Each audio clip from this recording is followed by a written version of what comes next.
This is the lecture that many practitioners, even experienced ones, need to spend the most time on. The two-level system in ISO 15614-1 to 2017 is elegant in concept but surprisingly easy to misapply in practice, because the differences between Level 1 and Level 2 are scattered through almost every clause of the standard. In this lecture we are going to pull all of those differences together and look at them side by side. By the end of this lecture you will be able to look at any clause of the standard and immediately know how the requirements differ between levels.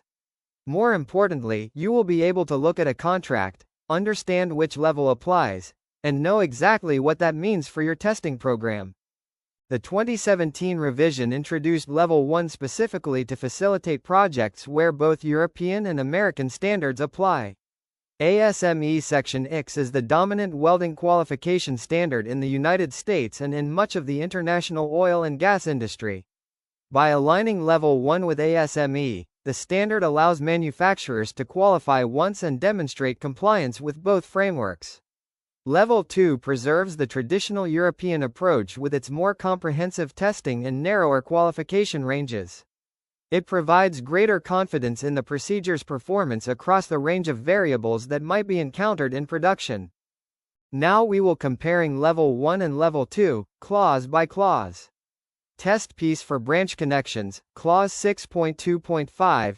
At Level 1, no specific test piece is required for branch connections. Any butt joint test qualifies branch connections. At Level 2, a dedicated branch connection test piece per Figure 4 is mandatory, using the minimum branch angle used in production. Extent of testing, Clauses 7.1, Table 1 versus Table 2. This is one of the most significant differences. For butt joints with full penetration at Level 1, you need visual testing, 100%, 2 transverse tensile specimens, and 4 transverse bend specimens. That is it. At Level 2, the same test piece requires visual testing, 100%, radiographic OR ultrasonic testing, 100%, surface crack detection, 100%, 2 transverse tensile specimens, 4 transverse bend specimens, impact testing, 2 sets, 1 in weld metal and 1 in HAZ for materials 12 mm or thicker, Vickers hardness testing, and 1 macroscopic examination specimen. That is a substantially larger program. However, there is an important nuance for Level 1. If impact testing, hardness testing, or NDT is required by an application standard or specification, those tests must still be carried out and assessed in accordance with Level 2 requirements. So Level 1 does not automatically mean you skip impact testing. If your application standard demands it, you do it to Level 2 rules. This nuance trips people up regularly. Level 1 is not a free pass on impact testing if your application standard requires it. Always check the application standard. Joint configurations, Clause 8.4.3. At Level 1, a full penetration butt weld qualifies full and partial penetration butt welds and fillet welds in any type of joint. Butt joints also qualify branch connections.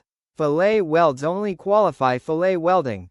At Level 2, the rules are similar but with additional specificity. A key difference is that at Level 2, buttering, where a layer of weld metal is deposited on a parent material before making the main joint, requires a separate test piece combined with a butt weld test. At Level 1, there is no such requirement.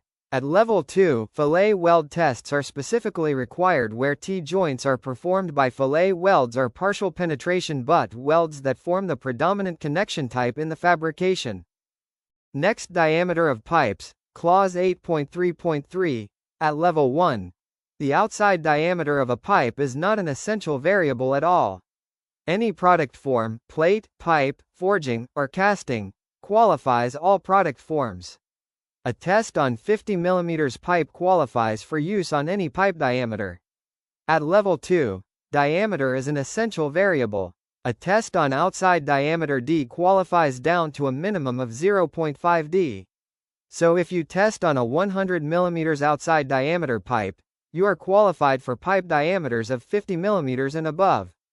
Angle of branch connection, Clause 8.3.4. At Level 1, the branch angle is not an essential variable. At level 2, a test piece with a branch angle between 60 degrees and 90 degrees qualifies all angles in that range. For angles below 60 degrees, a separate test piece is required, and it qualifies from that tested angle up to 90 degrees. Degree of mechanization, Clause 8.4.1, at level 1, the degree of mechanization is not an essential variable. A manual weld test qualifies for partly mechanized, fully mechanized, and automatic welding, and vice versa. At level 2, each degree of mechanization must be qualified independently.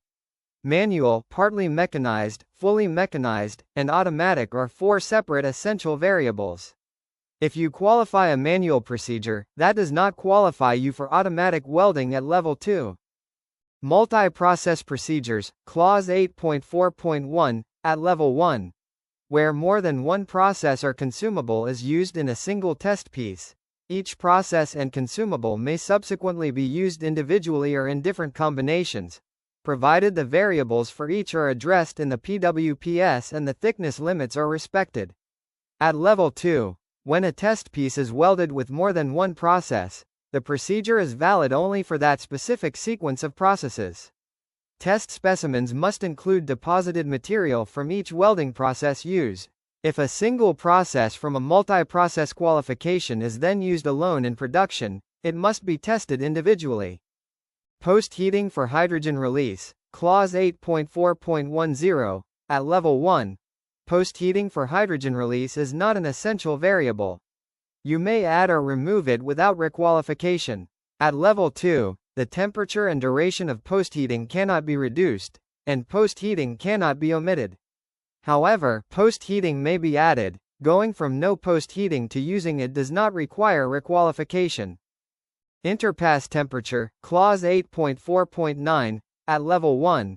The interpass temperature limitation, that an increase of more than 50 degrees Celsius in maximum interpass temperature requires requalification, does not apply when an impact test is not required. At level 2, the upper limit of the qualification is the highest interpass temperature reached during the test, specifically for material groups 8, 10, and 41 to 48. This is more restrictive.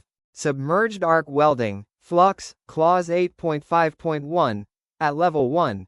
The qualification is restricted to the flux classification, but some changes, such as changing from one diffusible hydrogen level to another, do not require requalification if the wire and flux are classified in a filler metal specification. At level 2, the qualification is restricted to the specific manufacturer, trade name, and designation of the flux used in the test. This is much more restrictive. You cannot simply switch flux brands without requalifying. Also at level 2, if flux from recrushed slag is used, each batch or blend requires a new qualification test.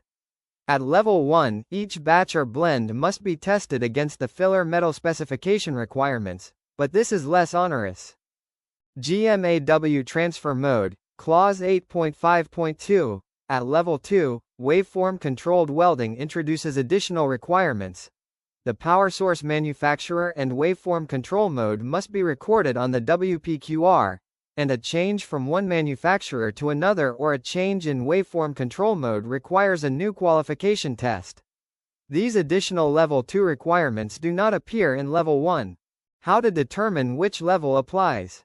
Step 1. Check your contract documents and purchase order. Does it specify ISO 15614-1? If so, does it specify level 1 or level 2? Step 2. If no level is specified in the contract, go to level 2 immediately. Do not assume level 1. Step 3. Check any application standards referenced in the contract. For example, N13445 for pressure vessels, or N1090 for structural steel. Do those standards specify a level? If they reference ISO 15614-1 with no level, again default to level 2. Step 4. Note that compliance with all level 2 normative clauses is what grants presumption of conformity with the EU Pressure Equipment Directive 2014/68 EU. This is stated explicitly in Annex ZA of the standard. Key takeaway: when in doubt, test to level 2. It costs more and takes longer, but it automatically covers level 1 and satisfies the ped. A level 1 test that turns out to be insufficient is an expensive mistake. Recap, Lecture 3 Key Points 16. Level 1 is aligned with ASME Section X, less testing, wider qualification ranges. 17. Level 2 follows the previous European standard, more testing, narrower ranges.